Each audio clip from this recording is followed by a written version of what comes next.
ছিল মস্ত বড় এক বিড়াল। জঙ্গলের সবাই তাকে বাদশা বিড়াল বলে ডাকত। একদিন নদীর ধারে হাঁটতে হাঁটতে সে দেখে লতাগুল্মের মতো লম্বা এক দানবীয় সাপ তার পথ আটকে আছে। সাপ ফোঁস করে ওঠে আর বিড়াল চোখ কুঁচকে লাফ দিয়ে আঘাত করে। সাপ বজ্রগতিতে লেজ ছুঁড়ে বিড়ালকে ঘিরে ফেলে, কিন্তু বিড়াল এত দ্রুত যে সাপের ফাঁক গলে বেরিয়ে গিয়ে তার নাকে এক চড় মারল।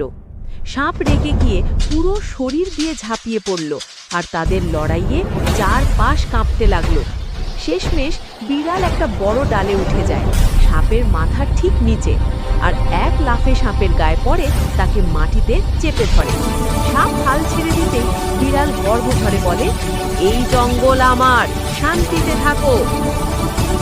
জঙ্গল আবার শান্ত হয়ে যায়।